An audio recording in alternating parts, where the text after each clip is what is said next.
आपल्यासोबत उपस्थित आहे डॉक्टर हरीश वर्भे सर, जे की आरबीडी प्लाझ्मा बँकचे मेडिकल डायरेक्टर आहेत. आज आपण यांच्यासोबत चर्चा करून जाणून घेऊया की नेमकं प्लाझ्मा थेरपी ही कशा पद्धतीने असतात आणि लोकांना त्याचा कशा पद्धतीने फायदा होतो.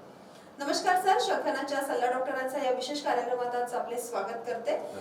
आज आपल्या चर्चेमार्फत आपण दर्शकांना जाणून घेऊया सर, त्यांना माहिती देऊया की नेमकं प्लाझ्मा थेरपी कशा पद्धतीने असते. तर चर्चेला सुरुवात करूया सर. सर्वप्रथम माझा प्रश्न हा आहे की प्लाझ्मा थेरपी म्हणजे काय? करेक्ट. हा कोरोना व्हायरस याचं इन्फेक्शन झालं की कोविड नावाचा आजार होतो किंवा डिसीज होतो, त्याला आपण कोविड असं म्हणतो. हा कोरोना नवीन इन्फेक्शन असल्यामुळे जगामध्ये याच्यावर असं काही डेफिनेट किंवा अप्रूव्ड ड्रग नाही आहे.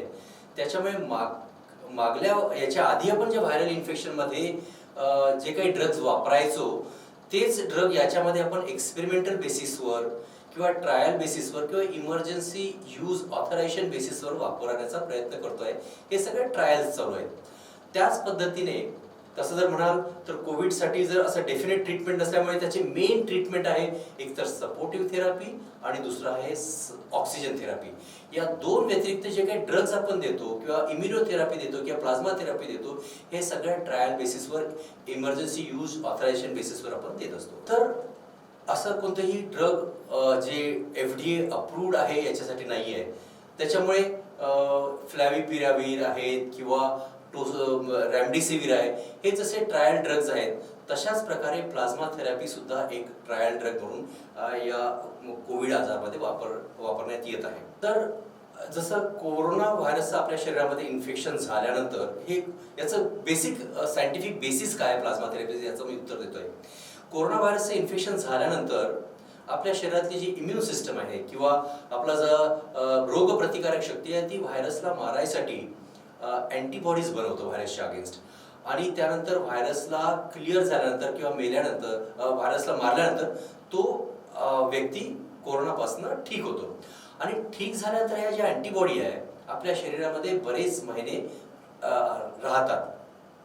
आणि अशा कोविडमधनं रिकवर झालेल्या व्यक्तीचा जर प्लाझ्मा काढून जर आपण नवीन कोविड पेशंटला जर दिला तर ह्या ज्या रेडीमेड अँटीबॉडी बनलेल्या आहे त्या व्हायरसला इमिजिएटली अटॅक करून व्हायरसला क्लिअर करून किंवा मारून या पेशंटला लवकरात लवकर बरा करण्यास मदत करतो. आणि अशा प्रकारे ही प्लाझ्मा थेरपी कोविड पेशंटमध्ये काम करत असतं.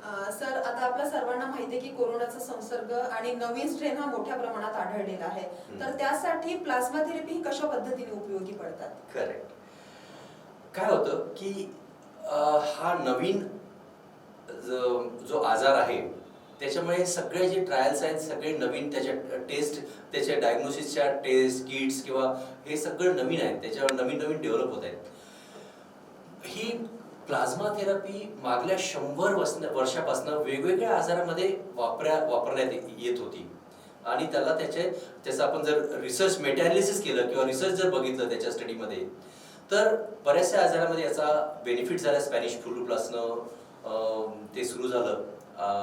तर त्याचं जर अर्ली फेजमध्ये आणि ॲडिक्वेट डोस जर दिला पेशंटला तर त्याचे बेनिफिट पेशंटला मागल्या 100 वर्षापासून वेगवेगळ्या आजारात मिळत आहे. कोविडमध्ये सुद्धा जेव्हा इन्फेक्शन झाल्यानंतर वेगवेगळ्या प्रकारच्या अँटीबॉडीज तयार होतात. आपल्या सर्वांना माहित आहे व्हायरस हा एक चेंडूच्या आकारासारखा गोलाकार असतो.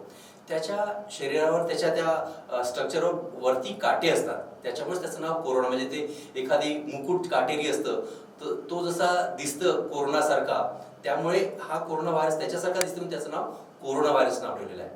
तर हा जो व्हायरस आहे ज्याच्या बॉल सारखा स्ट्रक्चर आहे त्याच्यावरती असे काटे आहेत, तर हा काटेरी व्हायरस आपल्या शरीरातल्या ज्या पेशी असतात, लंगच्या पेशी आहेत किंवा सेल्स आहेत, त्याला अटॅक करतात, त्याला ज्या चिपकतात. जे व्हायरसचा जो त्याला आपण स्पाइक म्हणतो, त्या काटा किंवा त्या स्पाइकचा जो आखरी पार्ट आहे तो आपल्या सेलचे जे रिसेप्टर्स आहे त्याला अटॅच होतात किंवा त्याला बाइंड होतात. म्हणून त्या काट्याच्या शेवटच्या पार्टला RBD म्हणतात, रिसेप्टर बाइंडिंग डोमेन किंवा एरिया. ही काट्याच्या शेवटच्या छोरणी टोकांनी आपल्या सेलला अटॅच केल्यानंतर मग ते व्हायरस आपल्या पेशीमध्ये जातं आणि तिथं मग तो मल्टिप्लाय होऊन त्या सेलला डिस्ट्रॉय करतं. तशा प्रकारे पूर्ण टिश्यू डिस्ट्रॉय होते, पूर्ण ऑर्गन डिस्ट्रॉय होऊन ते वेगवेगळे त्याचे सिम्पटम्स तयार होतात. हे जे ACE2 रिसेप्टर्स ज्याला हा व्हायरस अटॅच होतो ते सगळ्यात जास्त लंग्समध्ये आहे. त्याच्यामुळे लंग्सचा आजार आपल्या याच्यामध्ये कोविडमध्ये जास्त दिसतं. त्याच्या व्यतिरिक्त ब्रेन, हार्ट, आपलं अन्ननलिका याच्यावर सुद्धा ब्लड वेसल्स, मसल ह्या सगळ्यांवर ते ACE2 रिसेप्टर्स नावाचे रिसेप्टर असतात. त्याला ते व्हायरस अटॅच होतं आणि त्या ऑर्गननुसार किंवा त्या आपल्या वेगवेगळ्या ज्या सिस्टम्स आहेत त्यानुसार त्याचे सिम्पटम्स येत असतात. तर जी आपली इम्युन सिस्टम अँटीबॉडी बनवतो व्हायरसच्या अगेन्स्ट, त्या मेनली 2-4 प्रकारच्या असतात. एक तर ते न्यूक्लिओकॅप्सिड अँटीबॉडी बनवतं जे की प्रोटेक्टिव्ह नसतं, परंतु जी RBD आहे, जे स्पाइकचा जे शेवटचा पार्ट आहे ते त्याच्या अगेन्स्ट जर अँटीबॉडी बनवलं तर ती RBD अँटीबॉडी व्हायरसच्या भोवती चिपकून जातं आणि मग व्हायरसला सेलपासून दूर ठेवतं हे अँटीबॉडी, आणि व्हायरस त्या सेलच्या आतमध्ये घुसू शकत नाही आणि मग त्याच्या मल्टिप्लाय होणार नाही, त्याला डिस्ट्रॉय करू शकणार नाही. अशा प्रकारे ही RBD अँटीबॉडी जर आपल्या शरीरामध्ये तयार झाली की तो व्हायरसला पूर्ण कव्हर करून टाकतं आणि व्हायरस जर सेलच्या आतमध्ये घुसला नाही तर व्हायरस सेलच्या बाहेर जास्त वेळ जिवंत राहू शकत नाही आणि व्हायरस लवकर मरून जातो. अशा प्रकारे जर आपण अँटीबॉडी जर तयार झालेला जर प्लाझ्मा नवीन पेशंटला जर दिला तर अमेरिकन सोसायटी ऑफ मायक्रोबायोलॉजीने हे त्यांच्या स्टडीमध्ये दाखवलं आहे की हाय RBD अँटीबॉडीचा जर प्लाझ्मा जर नवीन कोविड पेशंटला जर दिला तर 24 तासामध्ये व्हायरल लोड त्याचा 0 होऊ शकतो. इतकं प्रभावी आणि इतकं फास्ट त्याचं ऍक्शन होऊन त्याचा फायदा पेशंटला लवकर रिकव्हर होण्यासाठी बेनिफिट होऊ शकतं. अशा प्रकारे RBD प्लाझ्मा हा जर पेशंटमध्ये दिला, जुन्या काळी काय होतं की ही RBD अँटीबॉडी चेक करायची किटच अवेलेबल होती. वेगवेगळ्या जगामध्ये ह्या नॅशनल गाईडलाईन्स आल्या आहेत की तुम्हाला जर हा कॉन्व्हलसंट प्लाझ्मा द्यायचा असेल ती ही RBD अँटीबॉडी असली पाहिजे आणि ती पण उच्च 640 किंवा त्याच्यावरती असली पाहिजे. परंतु जगामध्ये ही किट अवेलेबल नसल्यामुळे ब्लाइंड प्लाझ्मा थेरपी दिल्या जायची, म्हणजे विदाउट चेकिंग RBD अँटीबॉडी. त्याच्यामुळे आता आपण जेव्हा RBD अँटीबॉडी टेस्ट करतो तेव्हा 10 पैकी 2 ते 4 लोकांमध्ये फक्त RBD अँटीबॉडी उच्च लेवलच्या मिळतात आणि बाकी याच्यात नाही मिळत, त्यांना रिजेक्ट करावं लागतं. याचाच अर्थ आपण विदाउट RBD अँटीबॉडी जर चेक करता जर प्लाझ्मा जर दिला तर ज्याच्यामध्ये RBD अँटीबॉडी जास्त प्रमाणात त्याचा फायदा होईल, बाकी लोकांना त्याचा फायदा होणार नाही.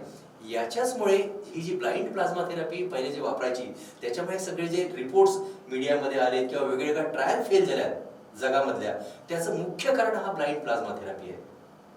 31 जुलै 2020 ला जगातली पहिली क्वांटिटेटिव्ह RBD US FDAने सिमेन्स हेल्थकेअर कंपनीची अप्रूव्ह केली आणि US मार्केटमध्ये ती ऑगस्टच्या पहिल्या हप्त्यात आली आणि फॉर्च्युनेटली लाईफलाईन ब्लड बँकेमध्ये त्याला जे टेस्ट करण्यासाठी लागणारं मोठं इक्विपमेंट ॲडविया सेंटॉर XP नावाचं ते माझ्याकडे मागल्या 3 वर्षापासून असल्यामुळे मी इमिजिएटली ती किट भारतामध्ये लाईफलाईन ब्लड बँकेमध्ये बोलावली आणि भारतातली पहिली RBD प्लाझ्मा बँक ऑगस्टच्या 2nd वीकमध्ये आपण इथं चालू केली.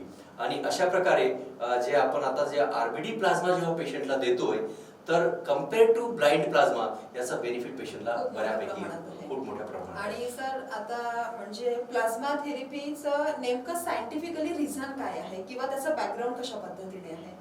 करेक्ट. हे मी सांगितलं की हा जे RBD प्लाझ्मा आहे जेव्हा पहिले कॉन्व्हलसंट प्लाझ्मा तर मागल्या 100 वर्षापासून वेगवेगळ्या आजारात वापरत गेलो आणि त्याला आपल्याला दिसलं की लवकरच्या फेजमध्ये दिलं तर ते त्याचा बेनिफिट पेशंटला होतो. तसंच सुरुवातीला जेव्हा आपण प्लाझ्मा थेरपी कोविडमध्ये जे द्यायचो तर ते सुद्धा काही असं स्टँडर्डाइज झालेलं नव्हतं. त्याच्यामुळे कधी सुरुवातीला द्यायचं, कधी लेट द्यायचं, किंवा जे सुरुवातीच्या गाईडलाईन होत्या ते तर लेट फेजमध्ये द्यायचं असे काही नॉर्म्स, काही गाईडलाईन्स आल्या होत्या. त्यानंतर जसं जसं सायंटिफिक आपलं नॉलेज इव्हॉल्व्ह होत गेलं किंवा एव्हिडन्स बेस सामोरे गेला त्याच्यानुसार ते आता बऱ्यापैकी स्टँडर्डाइज झाले आहे. ते केव्हा द्यायला पाहिजे, किती द्यायला पाहिजे आणि पेशंटच्या कोणत्या स्टेजला द्यायला पाहिजे हे जेव्हा आपण रॅशनली आपण जेव्हा वापरतो आणि राईट डोजमध्ये राईट पेशंटमध्ये जर दिला तर त्याचा नक्कीच बेनिफिट पेशंटला होऊ शकतो. आता जसं सर लोकांमध्ये हा गैरसमज खूप मोठ्या प्रमाणात आहे. आपल्याला माहिती आहे की हल्ली प्लाझ्मा डोनेट करा हे असं आव्हान देण्यात आलं होतं. पण लोकांना हा प्रश्न येतो की आम्ही जर प्लाझ्मा डोनेट केला तर आम्हाला कोणता साईड इफेक्ट किंवा त्याचा आपण ज्याला देत आहे त्याला कोणत्या प्रकारचा साईड इफेक्ट होतं का? करेक्ट. आता सध्या आपण कोविडच्या सेकंड वेव्ह मध्ये आहोत आणि ही पहिल्या वेव्ह पेक्षा अगदी खूप जास्त डेंजरस आहे. त्याच्यामुळे बऱ्याचशा लोकांनी प्लाझ्मा डोनेशनसाठी सामोरे येण्याची फार गरज आहे. जर सुरुवातीच्या काळामध्ये जे अर्ली व्हायरेमिक फेज आहे, पहिले 7 दिवस किंवा 10 दिवस, या फेजमध्ये जर त्याला जर प्लाझ्मा दिला तर त्याचा खूप चांगला पेशंटला फायदा होऊ शकतो. व्हायरल काउंट अगदी 0 येऊ शकतं 24 अवर्सच्या रेंजमध्ये. पेशंटला लवकर ठीक होण्यास मदत होऊ शकतो. तशाच प्रकारे कोणत्या पेशंटला दिलं शकतं जे मॉडरेट आहे किंवा माइल्ड केसमध्ये द्यायची गरज नसतं. जेव्हा लंग इन्व्हॉल्वमेंट असते मॉडरेट किंवा सिव्हिअर किंवा लाईफ थ्रेटनिंग केसमध्ये, पण सुरुवातीच्या व्हायरेमिक फेजमध्ये प्लाझ्मा जर दिला तर त्याचा चांगला बेनिफिट पेशंटला होऊ शकतो. आणि किती द्यायचं याचं सुद्धा प्रमाण आहे. जे सुरुवातीला काही गाईडलाईन्स होत्या त्या आता अमेरिकेमध्ये जे आहेत तो इमिजिएटली 500 ml द्यायचं त्यांचे स्टँडर्ड नॉर्म्स आहेत. आपल्या इंडियामध्ये 200 ml चीच बॅग असतं आणि नंतर मग त्याला 200 ml आज द्या आणि 24 तासानंतर 200, ह्या जुन्या गाईडलाईन होत्या. परंतु त्या गाईडलाईन आता बंद झाल्या आहेत किंवा आता नवीन गाईडलाईन आल्या आहेत. त्यामध्ये या डोस शेड्यूल किती आणि केव्हा द्यायचं ते दिलं नाही. त्याच्यामुळे आपण सध्याच्या अमेरिकन किंवा जे वेस्टर्न गाईडलाईन्स आहेत त्या आपण फॉलो करतो. त्यामध्ये इनिशियली आपल्याला 2 बॅग जर इमिजिएटली स्टॅट द्यायला पाहिजे. Earlier the better. पहिल्या 3-4 दिवसात दिलं तर सगळ्यात बेस्ट. नंतर 4 ते 7 दिवसात दिलं तर बरं आहे. 7 ते 10 दिवसांमध्ये सुद्धा दिल्या जाऊ शकतं. किंवा जेव्हा पेशंट जास्त सीक असतं किंवा ज्याची इम्युनिटी कमी असतं त्याच्या लोकांमध्ये व्हायरल फेस ही थोडीशी जास्त लांब सुद्धा जाऊ शकतं. अशा लोकांमध्ये जर थोडंसं 8 दिवसाच्या नंतर जर द्यायचं असेल, पहिले पेशंटमध्ये आरबीडी अँटीबॉडी स्वतःच्या डेव्हलप झाल्या आहेत का त्या पहिले चेक करायला पाहिजे. आणि त्या जर झाल्या नसेल तर नक्कीच आरबीडी प्लाझ्मा देऊन त्याचा फायदा होऊ शकतो. परंतु जर झालं असेल तर मग मात्र आरबीडी प्लाझ्मा द्यायला नको. आता तुम्ही सांगितलं की बऱ्याचशा लोकांमध्ये गैरसमज आहेत की काही आपण प्लाझ्मा दिल्याने काही त्रास होईल का, तर तसा बिलकुलही त्रास होत नाही. हे प्लाझ्मा कोण देऊ शकतं? कोविडमधनं ठीक झाल्यानंतर जे असिम्प्टमॅटिक पिरियड हा 14 दिवसाचा झाल्यानंतर मग पहिले तो प्लाझ्मा देऊ शकतो. परंतु द्यायच्या आधी आम्ही त्याचं वय 18 ते 65 वर्ष आहे का, वजन 50 किलोपेक्षा जास्त आहे का, किंवा त्याची पहिले आपण अँटीबॉडी ब्लड चेक करतोय त्यामुळे अँटीबॉडी आरबीडी अँटीबॉडी आहे का, ते आरबीडी जर असून त्याचं प्रमाण सुद्धा 640 पेक्षा जास्त आहे का, हे सगळं जर चेक करतोय, त्याचे प्रोटीन लेवल चेक करतो. ते जर चांगलं असेल तरच ते, आणि हे पूर्ण मेडिकली फिट असेल तरच त्यांचा आपण प्लाझ्मा घेऊन पेशंटला देतो. म्हणजे पहिले सगळ्यात पहिले तर पेशंटला फायदा होण्यापेक्षा डोनरला काही नुकसान होऊ नये याची काळजी पूर्णतः घेतल्यानंतरच आपण त्याचा प्लाझ्मा घेऊन पेशंटला फायदा होईल तरच तसा आपण प्लाझ्मा घेत असतो. तर ज्या काही आता गैरसमजुती समाजामध्ये लोकांमध्ये आहे की आपण प्लाझ्मा जर दिला रिपीटेडली तर आपली अँटीबॉडी लेवल कमी होईल आणि आपल्याला पुन्हा दुसरा आजार होईल का, ह्या सगळ्या गैरसमजुती. आपण विहिरीतलं जर पाणी 10 बकेट जर 10 ड्रम जरी काढलं तर दुसऱ्या दिवशी तसंच भरून निघतं. तसंच हे अँटीबॉडी सुद्धा कंटिन्युअस प्रोडक्शन होत राहतं. आणि आपण प्लाझ्मा डोनेशन केल्यामुळं काही अँटीबॉडी कमी होतील का, असं बिलकुल नाही. बरेचसे असे इव्हन आता नागपूरमध्ये सुद्धा बरेचसे जे सिंधी ऑफ कोर्स आहेत त्यांचे जे बरेचसे डोनर्स आहेत त्यांनी 7-7, 8-8, 10-10 वेळ एकाने प्लाझ्मा डोनेट केलाय दर 14 दिवसांनी. तर त्यांना काहीही त्रास होत नाही. हा प्रश्न आता जसं तुम्ही म्हटलं सर की एकच व्यक्ती हा एक सोडून 2दा किंवा 3दा प्लाझ्मा डोनेट करू शकतो का? कोविड झाल्यानंतर 14 दिवसांनी, ठीक झाल्यानंतर 14 दिवसांनी, दर 14 दिवसांनी तो देऊ शकतो. म्हणजे दर 14 दिवसांनी दिल्यानंतरही त्याच्या शरीरात कोणताही फरक पडत नाही, कोणताही नुकसान. आपल्या भारतामध्ये तर फक्त आपण 400 ते 500 ml दर 15 दिवसांनी घेतोय. अमेरिकेमध्ये दर 7 दिवसांनी 750 ml डोनेट करतात. इतकं सेफ ते आहे. त्याच्यामुळे, आणि हे कुठपर्यंत देऊ शकतो, जिथपर्यंत त्यांच्या अँटीबॉडी लेवल जास्त आहे तोपर्यंत. जर त्यांची अँटीबॉडी स्वतःच्या कमी झाली तर आपण तसंही घेणार नाहीये, कारण की त्याचा फायदा पेशंटला झाला पाहिजे घेतल्यानंतर, तरच आपण पेशंट त्याच्याकडे आपण प्लाझ्मा डोनेट करून घेतो. हल्ली सर आता भारतातील सर्वात मोठा प्लाझ्मा बँक हा भंडारा इथे आयोजित करण्यात आला होता. तर त्याबद्दल तुम्ही आमच्या दर्शकांना काय सांगू इच्छिता? काय झालं की मध्ये जेव्हा फर्स्ट वेव्हमध्ये डिसेंबरमध्ये भंडारा डिस्ट्रिक्ट हॉस्पिटलमध्ये बरेचसे कोविड पेशंट्स ॲडमिट होते. त्यांना प्लाझ्मा नागपूरवरून घ्यायला लागायचा आणि त्यामध्ये त्यांना खूप त्रास व्हायचा. तर तिथले जे कलेक्टर साहेब आहेत संदीपजी कदम सर, त्यांनी मला फोन केला. डॉक्टर साहेब, आपली IMA भंडाराने जेव्हा आपण प्लाझ्मा डोनेशन कॅम्प घेतला होता तिथं आपली भेट झाली होती. त्यावेळेस तुम्ही RBD प्लाझ्माबद्दल सांगितलं होतं.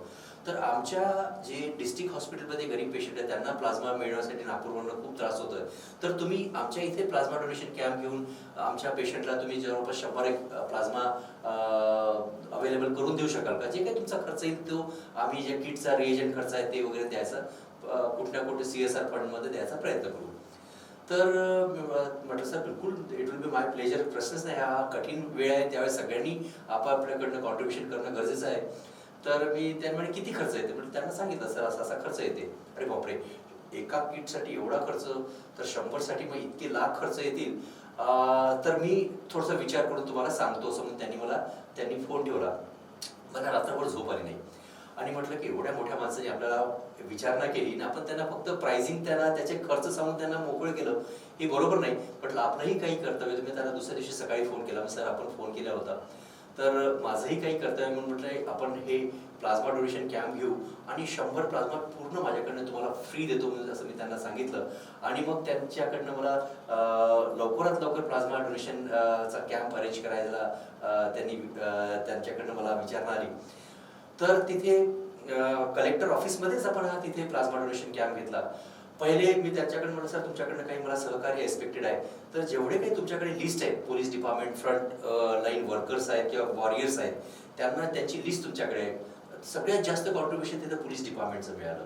त्यांच्याकडे जेवढे काही एक्सपोज झाले, ज्याला कोविड होऊन गेले आहेत, त्यांची लिस्ट तुमच्याकडे आहे. तर सगळ्यांची आपण जेवढे काही पॉझिटिव्ह होऊन गेले त्यांची पहिले अँटीबॉडी टेस्ट करू.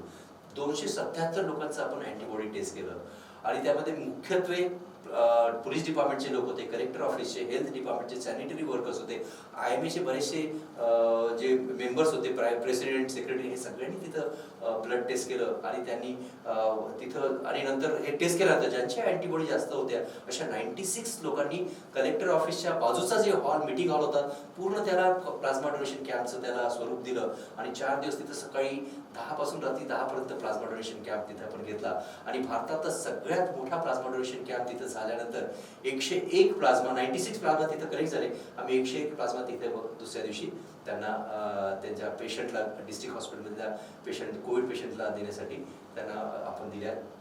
आणि त्याच्यानंतर ते प्लाझ्मा थेरपी तिथं सुरू झाल्यानंतर कोविड पेशंटचा डेथ रेट 50% वर आला. इतकं इफेक्टिव्ह प्लाझ्मा थेरपी आहे. आता रिसेंटली मी सांगतोय आपल्याला की माझ्या मिसेसला स्वतः घरी प्लाझ्मा थेरपीची गरज पडली. ती कशी की तिला पहिल्या दिवशी ताप आला. इमिजिएटली मी RT-PCR टेस्ट केली, पॉझिटिव्ह आली. त्याची काही लॅबोरेटरी पॅरामीटर्स केले, थोडं फिवर होता, तर मग मी घरच्या घरी तिला क्रोसिन आणि विटॅमिन्स वगैरे देणं चालू केलं. परंतु 7व्या दिवशी ती एकदम डिट्युरेट झाली. तिला फिवर स्पाइक एकदम वाढला, तिला लूज मोशन चालू झालं, नॉशिया, व्हॉमिटिंग आणि एकदम ती कोलॅप्स व्हायला आली. त्यावेळेस मी CT रिपीट केलं, CT चेस्ट, तर तिचे स्कोर जो पहिले 2 होता पहिल्या दिवशी ते 10 वर आला. मी इमिजिएटली एका चांगल्या हॉस्पिटलमध्ये, मित्राच्या हॉस्पिटलमध्ये ॲडमिट केलं आणि तिथल्या डॉक्टरला मी रिक्वेस्ट केली की सर तिला कोणतंही अँटीव्हायरल ड्रग न देता मला तिला प्लाझ्मा थेरपी द्यायची आहे. I am confident of like plasma therapy. तर त्यांना पहिल्या 7व्या दिवशी एक प्लाझ्मा दिला, 12 तासानंतर 8व्या दिवशी दुसरा प्लाझ्मा दिला आणि तिसऱ्या दिवशी माझी पत्नी जी घरी आली. आय एम 100% शुअर की that is all because of the plasma therapy. आणि त्यावेळेस त्यांना कोणतंही अँटीव्हायरल, रेमडेसिविर किंवा फ्लॅवी किंवा आपण स्टिरॉइड किंवा कोणत्याही अशा ड्रग्ज न देता फक्त प्लाझ्मा, क्रोसिन आणि सिम्पटमॅटिक विटॅमिन्स अशा काही ट्रीटमेंट देऊन पेशंट घरी आला. त्याच्यानंतर बरेचसे माझे क्लोज रिलेटिव्ह जे ॲडमिट झाले त्यांना सुद्धा प्लाझ्मा थेरपीनं आणि बरेचसे डॉक्टर ज्यांना आपण देतोय त्यांना प्लाझ्मा थेरपीला चांगला रिस्पॉन्स मिळतो. म्हणजे आतापर्यंत प्लाझ्मा थेरपीचा हा इफेक्टच झाला आहे, ना की साईड इफेक्ट असं आपण म्हणू शकतो. करेक्ट. आणि करंटली सर आपल्याला कोरोना योद्धाचा अवॉर्ड मिळालेला आहे, पुरस्कार मिळालेला आहे, तर त्याबद्दल तुम्ही काय म्हणतात आहे? नाही, खरं म्हणजे आता हे समाजाकडनं रिकग्निशन मिळालं. I must thank the people who has really recognize the contribution. हे काय माझं एकट्याचं काम नाही आहे. हे जगन्नाथचा रथ आहे. सगळ्यांनी त्यामध्ये हातभार लावला आहे. माझा जवळपास 150 लोकांचा स्टाफ आहे. या सगळ्यांनी अहोरात्र कष्ट करून तिथं प्रवीण साठवणे आहेत किंवा जेवढे काही कॅम्प ऑर्गनायझर्स आहेत, जे सगळ्यात पहिला मध्य भारतातला plasma donation camp Krishnaji Khopde यांनी पाटीदार समाजमध्ये भवनमध्ये घेतला. त्यानंतर त्यांनी कॅम्प तिथे टेस्टिंग केलं. नंतर लाईफलाईन ब्लड बँकेमध्ये त्यांनी प्लाझ्मा डोनेशन कॅम्प घेतला. त्यावेळेस आपले माननीय मुख्यमंत्री जुने एक्स CM देवेंद्रजी फडणवीस आले, बावनकुळेजी आले होते, सोरेजी आले होते, कुमारेजी आले होते. आणि त्यानंतर एक अवेअरनेस लोकांमध्ये झाला. त्यानंतर मग IMA भंडारा झालं किंवा सिंधी ऑफ कोर्स झालं, happy to help, happy to care, ह्या सगळ्या लोकांनी, पाटीदार समाज आहे, टक्का मोरे संस्था आहेत, ह्या सगळ्या JCs आहे, लायन्स आहे, यांनी प्लाझ्मा डोनेशन रेग्युलरली घेऊन त्यापैकी या सर्वांनी हातभार लावला.